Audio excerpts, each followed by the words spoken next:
Let me explain each letter first, and then we'll sing the song. Okay? So the tune is more or less to Itsy Bitsy Spider. So it's this incremental, step-by-step. And incorporated into each phrase is words which are what the letter actually means. So, for example, Aleph being a plan. It's also the first letter of the word Abba, which is the one who builds his house. It's also a purpose. And then Bet is a container. Gimel means to be sent, like an ambassador or a voyager. It also goes and comes back, so it's the retrieval concept. Dalet is a door. Hey is to like a window or to open or to reveal, so it means like, hey, look, it's pointing, it's declaring something. Vav can mean a hook or a nail or that which attaches. And so it can be like a bridge, right? It attaches this side to that side, but a man is one who is supposed to attach the concerns of earth with the concerns of the heavens. And so nowhere in the scriptures it says man is the Vav or man is number 6, but it talks about man being created on the 6th day and the number of man being 6, so it's kind of an inferred connection. The Zion itself is a weapon which cuts off. So the 7th day is the one of 7 cut off days. Believing that Yeshua, being the one man that was cut off for the sake of his people, the number 7, people say, well, the number 7 is the perfect number. Why is that? Well, if you study the letters and what they mean, there's these other inferences. So it says the cut off, perfect yet. He wasn't cut off for the sake of a crime that he committed. He was cut off, but yet still perfect. These are meanings that are embedded in the Zion.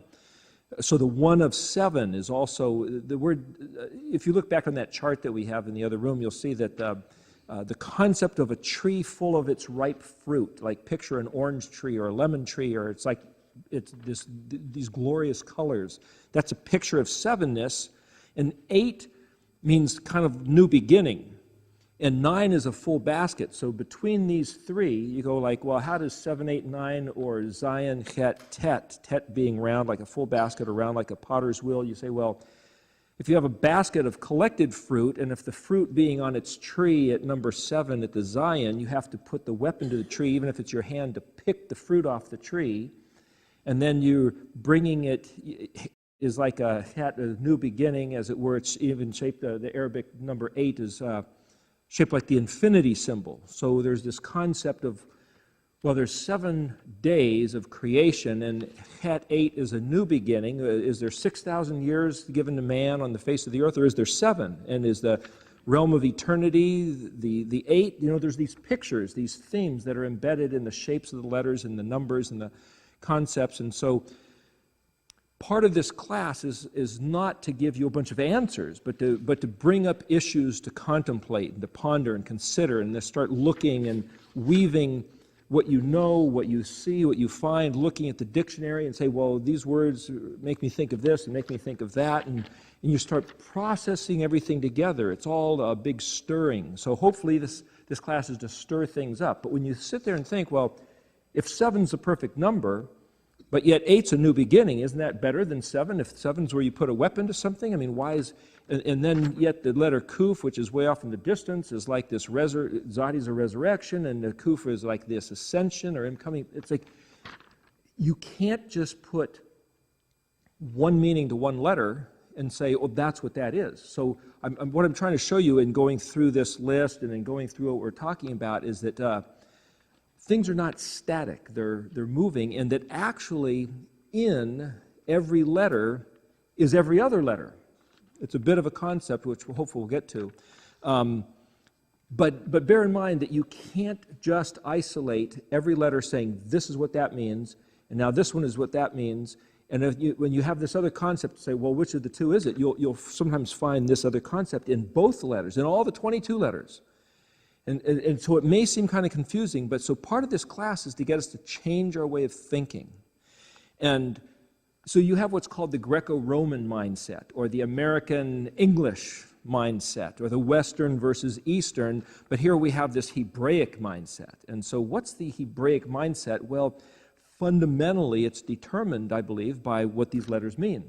And so as we go through this, the purpose of this song, the purpose of this is to give you pictures and a story of the progression of the letters. So if you can relate what the alphabet is, its actual sequence, to the stories, then all you have to say is a certain word like barbecue.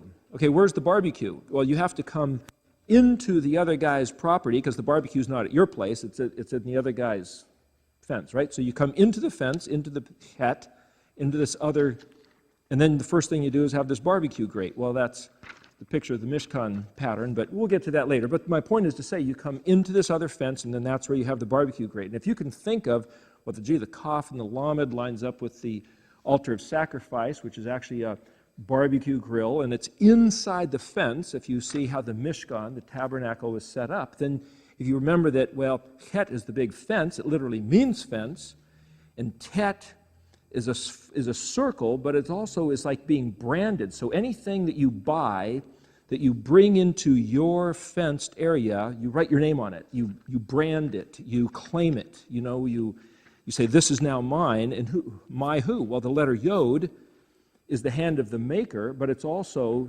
says, well, this is mine. The Yod at the end of the word means my. So you could say, whatever you bring into the fence, you claim it and say, this is mine. Who's my? Well, the guy that owns the fence. Okay. Well, then what do you do? Now you have then the barbecue grill. And so you could say, well, okay, that's Het, Tet, Yod, Kaf, Lamed. And so what I'm saying is that if you can remember the pictures, you'll remember the alphabet. At least that's what it worked for me. I couldn't remember these letters. I didn't know how many, where they were, how to place them, and then all of a sudden when I saw the story, it's like, there it is. It's locked in. And now I can remember the Hebrew letters in sequence easier than I can still remember the English. Even now, it's like, JK, it's like, when you're looking through the phone book, and it's like, but with the Hebrew, it's like, boom, I got the pictures right there. So the point of this is to say, okay, Aleph through Zion means to be cut off. So I have the word Selah, which means stop and think about it. It's a suspension in the music. So in some of the Psalms, you'll see the word Selah. And then all of a sudden, you'll remember this thing where it says, well, when they were taken into captivity, into Babylon, they threw their harps up in the trees. There's a picture of suspension in music. The word Selah was a suspension in the music to stop and think about it. And the Babylonian captors would say, hey, you Jews, play some songs on your harps. And it's like, how can we sing when our city is in ruins and we've been devastated and we're taken into captivity? And it's like, they threw their harps up in the trees. That's a picture of Selah. Think about what just happened. Why were you taken into captivity? So the thing about all this is if you know what these letters mean, and then if you know what the letters that spell the words, and then you look at the stories that are in the scriptures, all of a sudden you can start putting all these things together. And hopefully in this class that's what we're going to do. So we're not just saying this is what the letters mean. You could look at the chart for that. You can look at Frank Seekin's book for that. There's a lot of resources which simply tell you what the letters mean. But this hopefully will, you might say, expand into these other areas.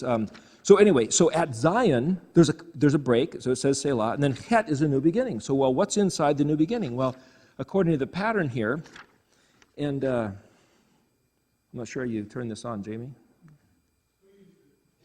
Anyway, the point is, inside the Het, Tet, Yod, if that's the fence, then you got the Kaf and Lamed, which is the barbecue grate, the Memnun, which is the laver of water, then you've got Samek, and Beyt. If you know the Mishkan, out in the courtyard, you got the fence and you got the barbecue grate and the laver. Well, that also lines up with the spring festivals. We're right up against Pesach. Some people started doing Pesach the other day. Other people are saying, well, it's a month from now, but nevertheless, Pesach is basically like the big white fence of Het, Tet, and Yod.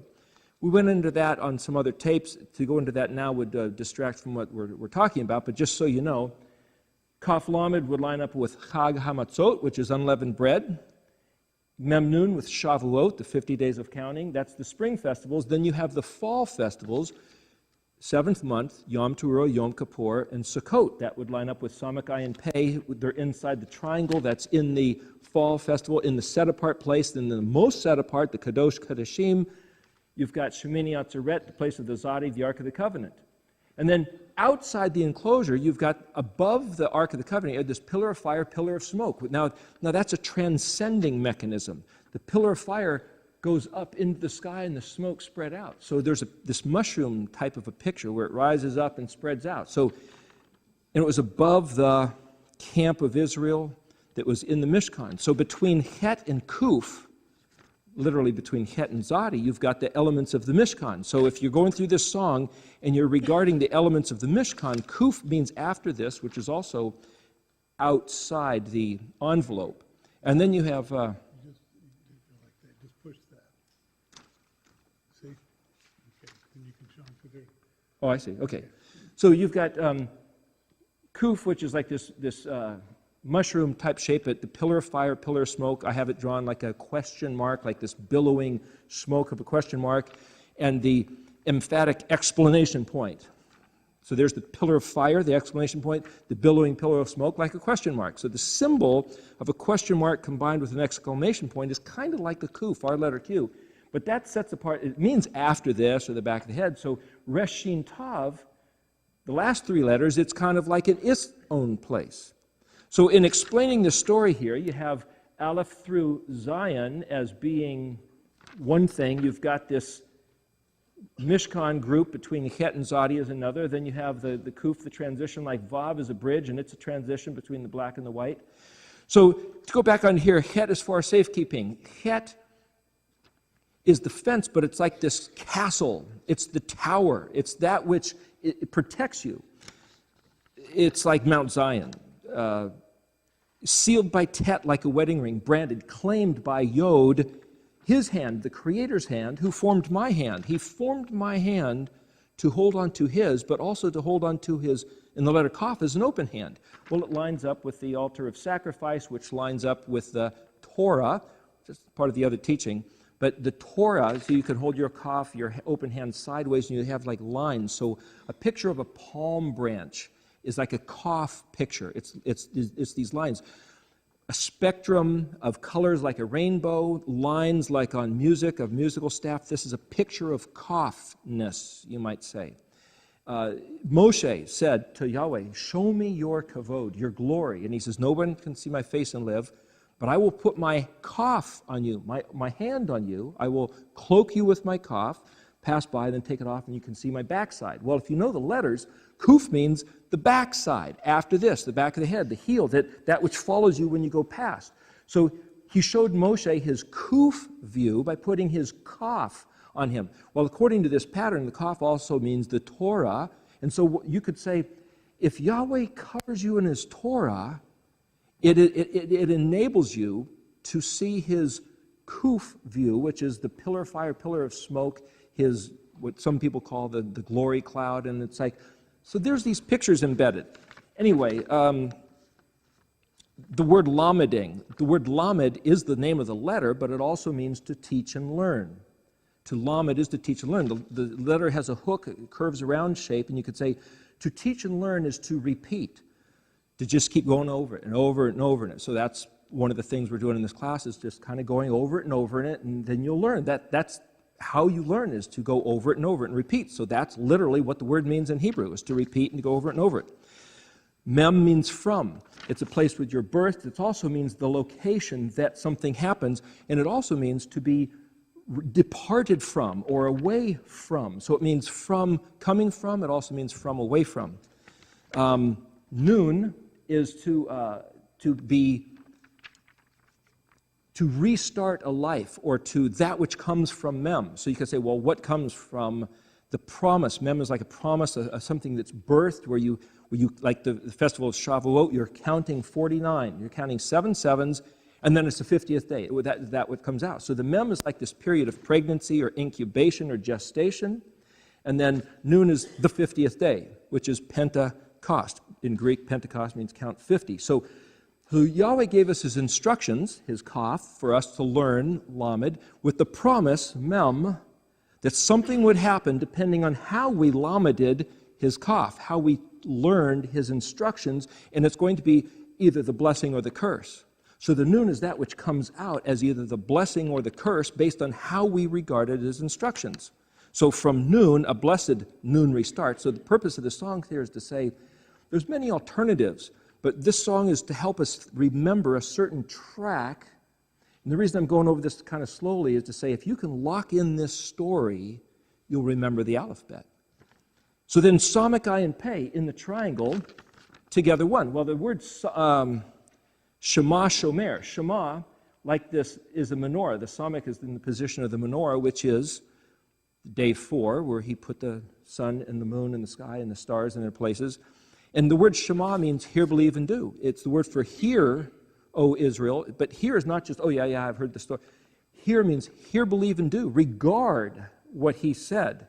Shomer, well, that's like the position of the Samach, a good steward. The ayin in the position of weigh, balance. It's kind of like your ears, although the ayin is an eye, and it's like to give careful regard to.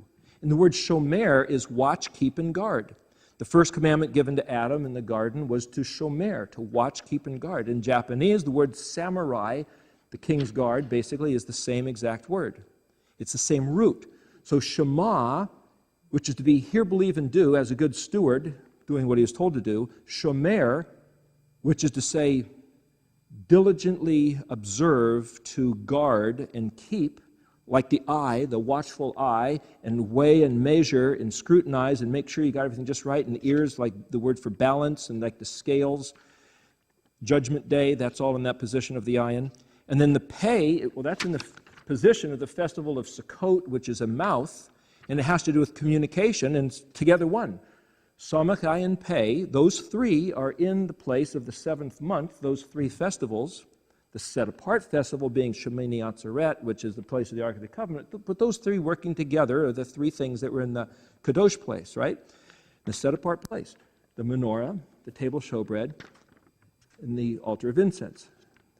So you have Shema, Shomer, together one.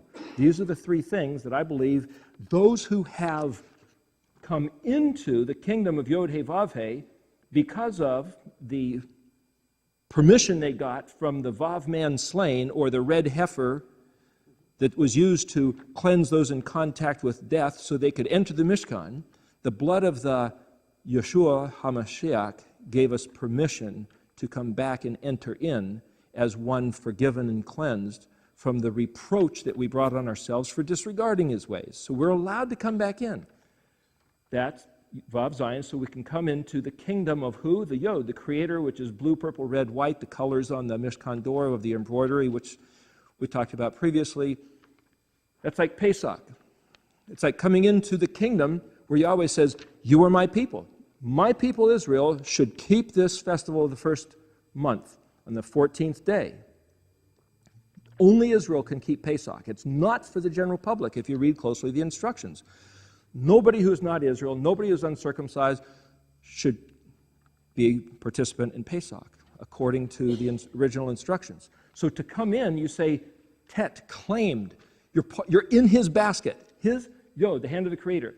So you come in because of the man who was slain, or because of the ashes of the red heifer, which is the picture there. You come into the big white fence of the kingdom of Yod He Vav He, the Migdal, the word tower, the chet, the fence, like the fence of the Mishkan. You come into the big white fence after being in the wilderness of darkness outside the big white fence. So here you have the distinction between the darkness and the light. So you come in, and the first thing you do, like the 14th day of the first month is Pesach. So we say, thank you because of the blood of the Lamb painted on the doorway, the death angel passed over, and we get to be, Yahweh said, I will be your Elohim and you will be my people. Who's the people?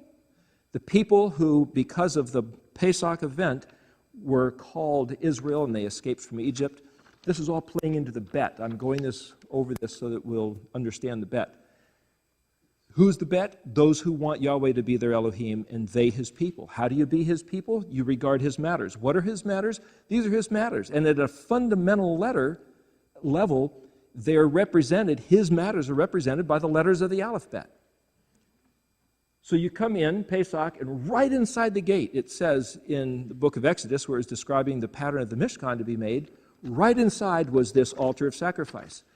The 15th day is when they had the first day of unleavened bread. But the evening of the 14th is Pesach. So it's like right inside the gate. What do you do when you come into the kingdom? You learn the Torah.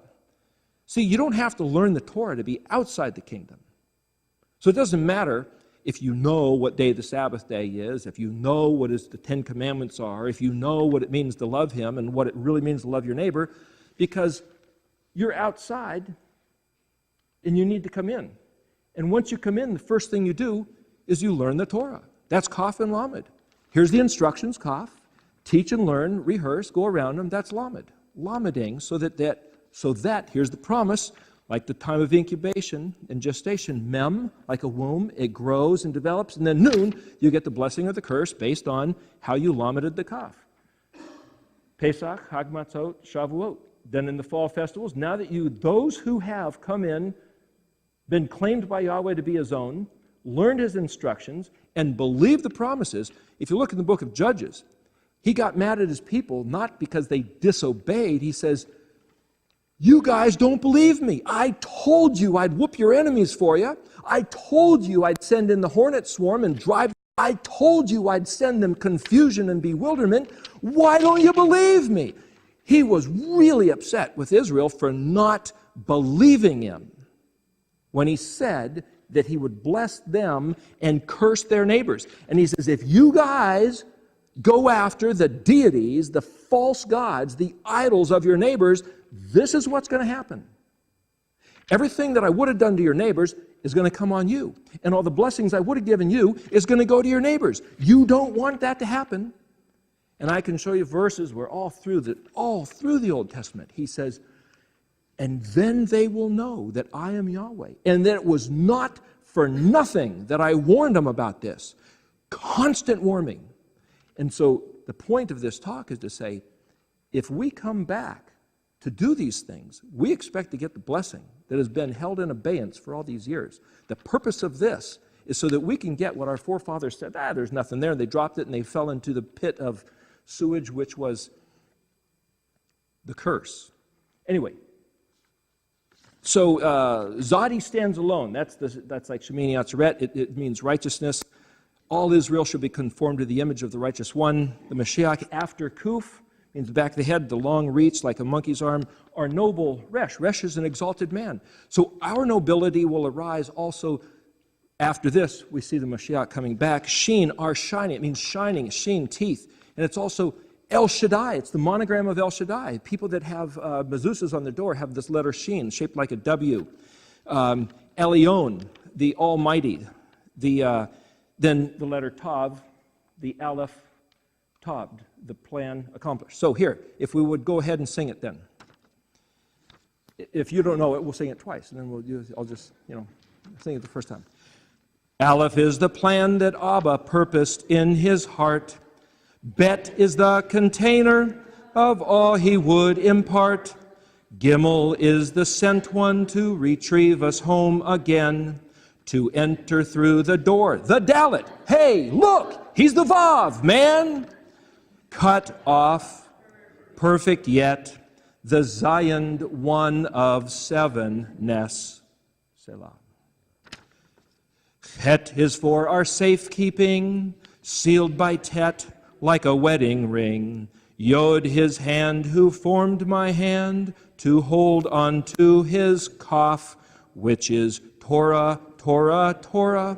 Our regard reveals the heart. Lameding, so that from Mem a blessed noon restart. Samech, Ayin, Pei, Shema, Shomer, together one. Zadi stands alone, though all isles shall become.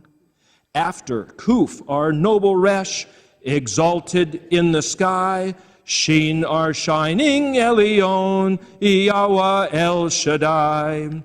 The Aleph, Tavd, accomplished and completed as he said. The one word left untranslated, the one we all reject. Still the offer yet remains, Chaim et Olam. For the simple Brit of love and death is Aleph Bet, his song, Ha-shir shirim, which is the word Song of Songs. So the word Song of Solomon is that. bet is a container, and the aleph is silent. So to put it into the aspect or the container of a song is a bet experience. That's part of why we're doing this. So part of this talk is not just to say this is what the stuff is, but to help you somehow get an experience of it. I'll try to explain what I did last week regarding the experience of the aleph, which some people might have gotten a little bit disturbed by. I'll try to address that right off the bat at the next thing. But I'm just trying to say that try to read into what the letters feel like. How many people know how to speak Hebrew that are in this room? Speak Hebrew. Anything in Hebrew. A few words. Devorah, Mark. Shalom, that's a good one. There's a few words. So the interesting thing about all this is that, you have to start like, any little kid learning English, mommy and daddy and dog and cat and see spot run and that kind of a thing. So to pick a few favorite words and to learn how to say them is, we'll try to incorporate a few words here and there. And they're kind of, you might say, critical words or critical passages out of the Tanakh. Are we going? Are we on? Or yeah, we are? Oh, we are. Okay. So this has to do with the letter Bet this week. So you could say, okay, well, if you look on the chart in there, the letter Bet technically means house or body as a non-object word. As a non-object word, it can mean in. It also means with, among, through.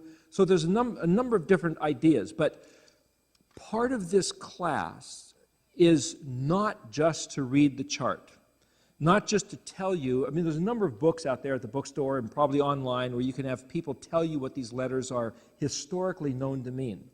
And so some people have come up and said, where do you get all these meanings? A couple places. One is there's the historical reference. Two, who was it? Mark, did you bring, or who was it that brought Frank Seekin's book?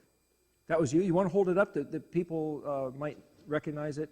It's called Hebrew Word Pictures. If anybody's not familiar with this book, it's a wonderful, great place to start.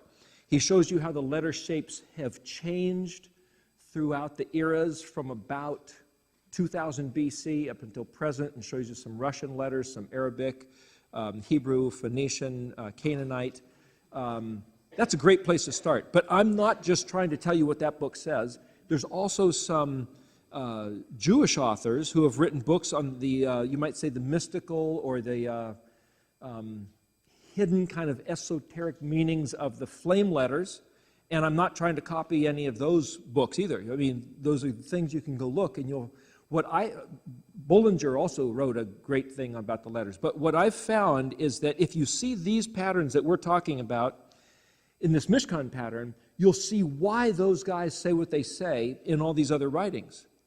But what I've found is that if I read those other writings, I can't necessarily find how they connect to the stuff I'm saying. So I personally think that this connection with the Mishkan pattern, with the days of creation, the festivals, is a critical thing. So last week we talked about the Aleph.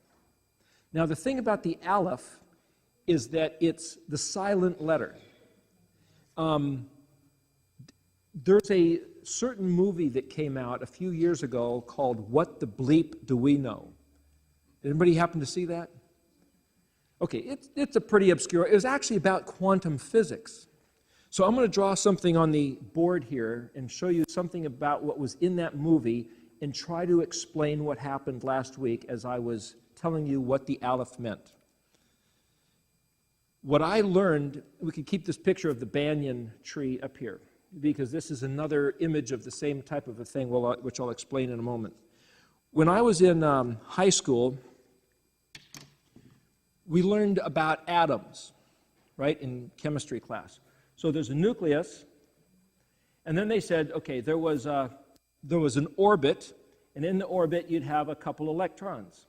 And then there was another orbit, and you'd maybe have some more. That's the orbit that housed these other electrons. And then for bigger atoms, there was a place for these other electrons. And that's the way we learned it, and you had to take a test based on whether you understood that. And then they said, well, that's not really the way they work. And then they came out with the symbol for atomic energy, which was based like this, nuclear. And it's like, well, these orbits are not necessarily on this one plane, but they're kind of. And then they said, well, and this is what was in the movie, they said, that's not really an accurate rendering of how atoms and with electrons work. You have a nucleus, yeah, but these electrons are in this swarm. And the interesting thing about the swarm of electrons, they don't stay in an orbit. As a matter of fact, any one electron, according to quantum theory, which is like microscopically small, is that if you were to take a really fast camera picture and snapshot, you won't find the electron where you expect it to be, here or here. They're actually all over the place at the same time. It's like, well, how can that be? It defies common logic. Well, that's the whole point of the quantum physics, is it defies logic. Any one electron, according to quantum physics, is maybe in 100 different places all at the same time. And it's like, that defies time and space. But that's what the physicists have found to be the case of the way atoms work. They're all over the place at the same time. They're not bounded by time and space. And so, but we are time and space creatures, so it's like, wait a minute, that doesn't fit. Here's a picture of a banyan tree. The interesting thing, they have these in Hawaii, and I guess this comes from India. The amazing thing about this tree is that here's where the root structure is, and if you see one of these in person, there's one in Honolulu, and it's just amazing. A piece of creation is just a really great root structure, and then it comes up to the branches. There's no trunk to speak of that you can see, but then the branches are connected to the roots. These are all interconnections. These are not other trees. These are the roots connected to the branches. It's like, how does that happen? You look close and you can't tell what's a branch and what's a root. It's like, where did one start and the other one end? It's like everything's all over the place. You look at this tree and it's like, what kind of a model is this? It's a pretty good model of the alphabet, actually. So here's the thing. We are used to this Greco-Roman, Western, English-American way of thinking where you start at the aleph and you run through to the tav. That's this linear path. And that's kind of like the electrons staying in their orbits where they're supposed to be. But that's not the way it works. Everything's this big swarm all at the same time. Kind of like the roots connected to the branches. And if once you start off on, people have this little joke, oh, you go off on a rabbit trail, and it's like, yeah, when you're teaching Hebrew, they call them rabbi trails. Oh, he went off on a rabbi trail, It's just like this. If you start talking about a certain subject in the Torah based on a concept or based on a letter or based on a word, you start going on here and you've got all these other connections. And you say, I'm not going off subject. This is the way the subject works. It works like a wheel. So you say, okay, stick to the hub of the wheel. And you've got all these spokes going off, but yet the spokes are all connected by the round outer ring, but it doesn't even stay there because every time you start on this subject and go out here, you can run over there, and you come back here, and then you can go out there, and it's like, it's all this subject. So it sounds like, oh, it's scattered, but it's not scattered. It was trying to give you an experience intentionally of all the different connections. So part of the time in trying to talk, it's like, okay, to keep it as clear as possible, I'll try to stay on subject and stay on this straight path of connecting things together. And last week, I thought I will intentionally take these divergent paths to show you the way it all fits together.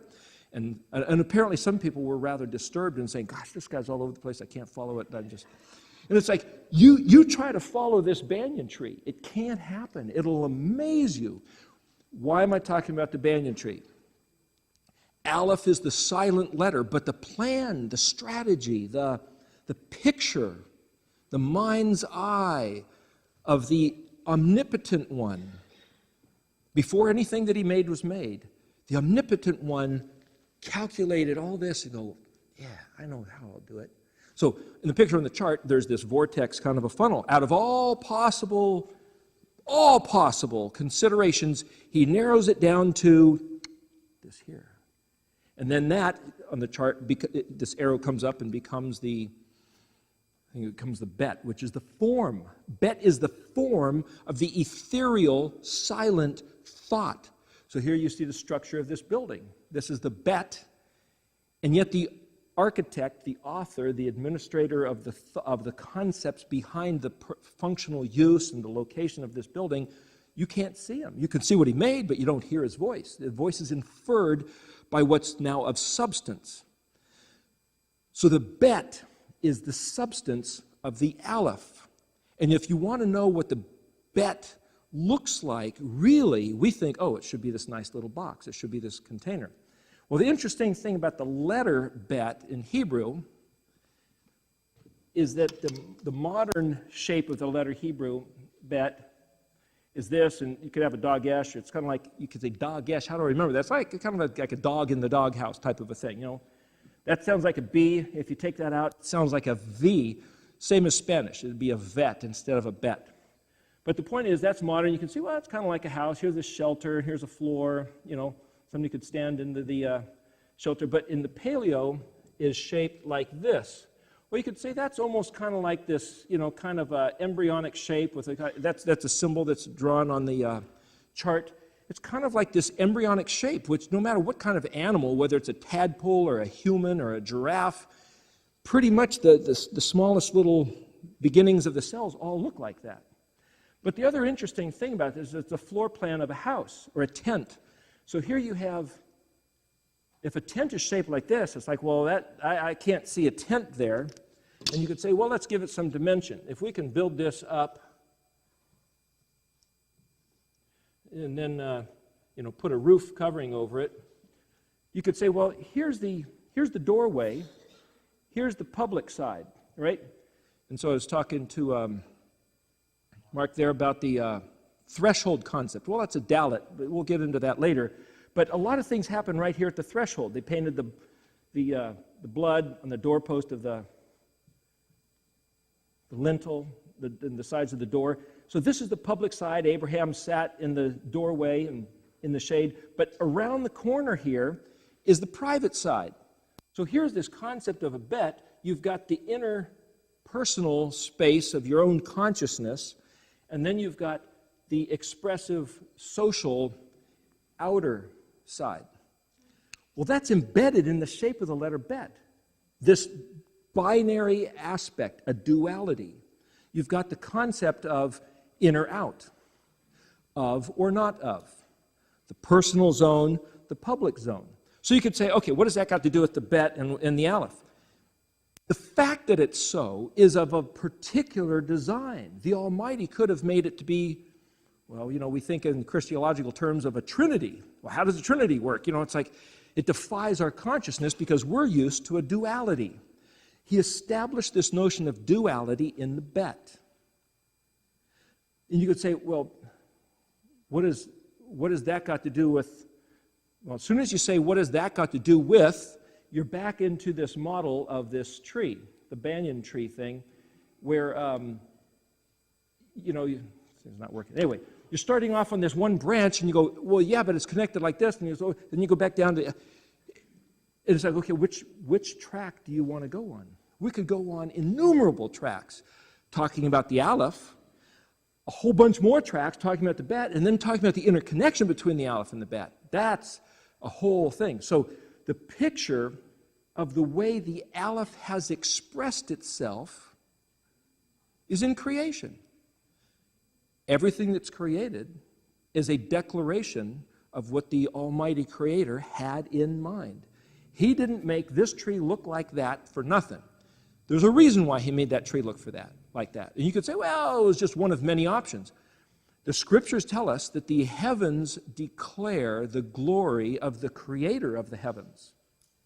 And the more we get these telescopes, Hubble and what have you, and microscopes, so we could get, you know, the micro, the macro, the more we see, the more we can see the message that's in Beyt, which is the created universe, is simply the message of the Aleph. Beyt is not different from Aleph. Beyt is the form and the expression.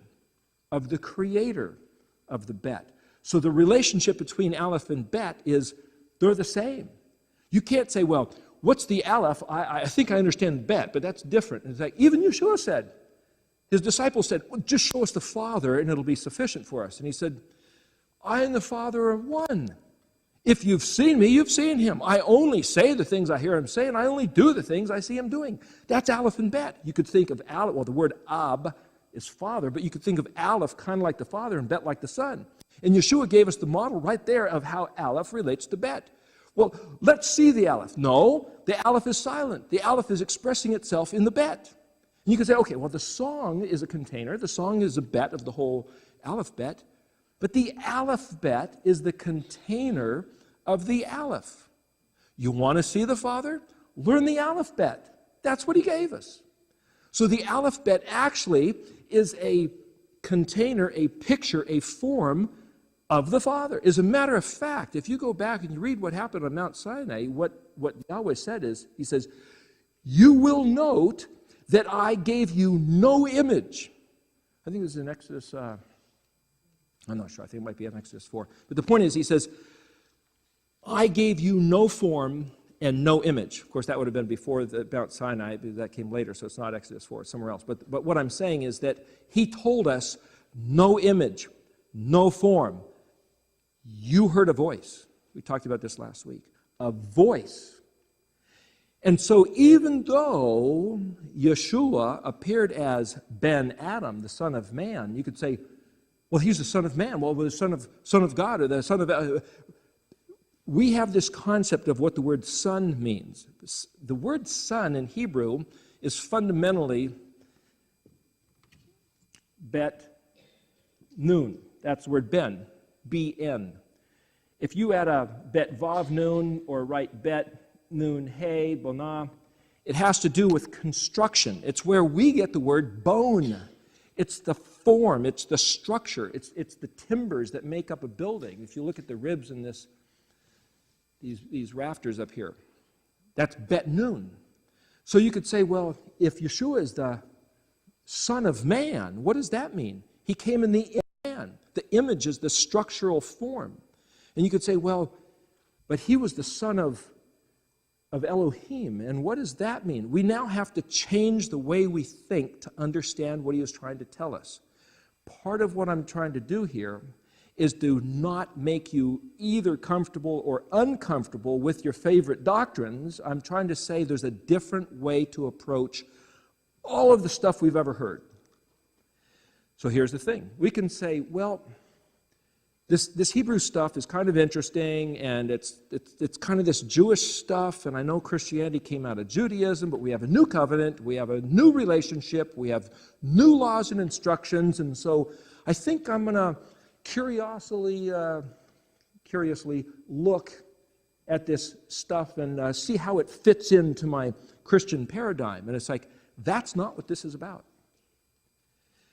Nor is this saying, hey, boy, those, Brother Yehuda has kept the truth, because unfortunately, from my understanding of rabbinical Judaism, is they have determined by their rendering of the scriptures, they have determined that they were given the authority by Elohim to interpret, transpose, and then you might say, ordinate, you might say, what the word means. Now, the Vatican has done the same thing. From my understanding, I've heard them listen to Catholic radio sometimes, and they say, those crazy Protestants, they say sola scriptura, Latin means only Scripture. But, and I've heard the Catholics say this, I've seen it in the writings, they say, the Scriptures say very clearly that the Shabbat, the Sabbath day, is the seventh day of the week. We, the Catholics, by our decree, by the weight, by the power, by the reality of our words, we change the day from Saturday to Sunday. It's called Sunday because it's the venerable day of the sun. You know, Constantine had a hand in that, but The works were not just him. The point is they say we changed it to prove that our word had more authority than the written word of Scripture. So every Protestant who says, sola scriptura, now you can worship any day you want, worship on Sunday, worship on Wednesday, it doesn't matter. The day you regard as the sacred, set apart, Zion cut off day, the 1 and 7 decreed by the Almighty to be the set apart day to do no work, that's the issue. The day you don't labor. It's always been the issue. They then, in the 300s of AD, said, you shall labor on the seventh day, Saturday, the Shabbat, and you shall not labor on Sunday to reverence the sun god. And by the way, our voice has more authority than the written word. The Catholics still claim so today. And they say, stupid Protestant who regards Sunday instead of Saturday is bowing the knee to the Pope instead of bowing the knee to the sola scriptura that they think they're saying, but they don't know. Apparently, there's a verse in the Torah that says, Lo bashamayim hi. In Hebrew, it says, it's not in heaven. And from what I understand, and I don't mean to offend anybody, I'm just trying to give information, that the rabbinical way of looking at that is that when it says it is not in heaven, they say, the Almighty said, look it, the way to interpret these words is not up in heaven. I have given you in your mouth the right, the privilege, the obligation, the responsibility to say what these words mean. You could say, well, okay, that's a matter, that's what we're doing here. The words are in our mouth to hear them, to do them, to interpret them, to make sense of them. But furthermore, they take it a step further and say, if the rabbinical council comes up with a meaning or a decree, then even the Almighty himself would go, oh, there's nothing I can do. Oh, my sons have outdone me. And it's like, oh, it's a matter of authority. Who determines the authority of what those words mean? Is it the Vatican? Is it the rabbinical council? Or is it embedded in the meanings of the letters of the alphabet? This is why we're studying this. The authority, I believe, is embedded in these letters. And if you want to know the truth, it's not a matter of putting down anybody trying to do the right thing or thinking they have, the gift from their God to decree certain matters. It's like, I've said it before, I've heard others say it. Everyone is entitled to believe whatever they want. You don't have to believe this. You can believe your favorite doctrine. You can pick your favorite church council, your favorite rabbi, your favorite priest or bishop. Believe whatever you want. I'm trying to say, did the Almighty Creator of heaven and earth tell us what to believe? And if so, how do we know? And I happen to think He made it so simple that even if you're illiterate, you can't read Hebrew. Look at the shapes of the letters. In Paleo specifically, the shape of the letter Aleph, well, you can kind of see, well, here's the nose of the cow, here's his ears, here's his horns. Kind of looks like a goat there, but, there's the Aleph. The word Aleph means ox. It's an Aleph shape. If you're looking at geometry, okay, in geometry, if everything's in an open plane, you start with a point, and if you're going to designate a location, a set-apart space in geometry, you can send a line out to infinity, but that's just a line in the middle of nowhere. You can send another line out to infinity, but it's 3 lines determine a plane. As soon as you do another line across there, you've now demarcated this space as being distinct and set apart. 3 lines determine a plane for a flat field, but it also designates a space. It's a primary shape. Well, that's the shape of the letter Aleph. Out of all possible things, he drew a line here, drew a line here, drew a line there, and says, this space right in here, this is my word. Out of all possible considerations, I've determined that this stuff right here, bet will be a binary consideration, in or out. Fundamental choice, fundamental distinction, light or dark. You're with me or you're against me. Simple. Heaven or hell, your choice. So on day 5, you go back to the Mishkan pattern. It's the place of the table of showbread. Why should a table of showbread with 12 loaves have anything to do with Judgment Day? Well, there's a pile of 6 loaves here and a pile of 6 loaves here. Lines up with the ion. Has to do with scales and has to do with day 5 where the fish are in the sea and the birds are in the air. It's kind of like heaven and hell, filling 2 different domains. And the ion has to do with the scales of, it means understand, comprehend, weigh, measure. It's also the word for ears, which is balance. And you better regard Judgment Day. He's going to look at every little thing. It lines up with the day of Yom Kippur, which is the day of the covering. Kippur means covering, for our atonement. Our sins washed away by the blood. Thank you, Yahweh. But if you understand these principles, you'll see you're either forgiven or you're not. At the end of this world, you're either going up or down, as it were, to use the picture, heaven or hell. You're either granted life or you're granted eternal death. That's the matter. It's the binary. It's the bet. So you picture the simple form of a bet is also, besides a tent, is an umbrella. If it's a sunny day or if it's raining, you're either under that umbrella and you're covered, or you're not. Very simple. Bet. Very simple. Embodiment of the picture. So bet is the container. Bet is also then the house of the Aleph. Who's the house of the Aleph? Those who are in with Aleph, not away from Aleph. So as a fundamental distinction, the Aleph, which is 1, made bet, which is 2, which is other. And once you have an other, there's the possible distancing of the other from the 1.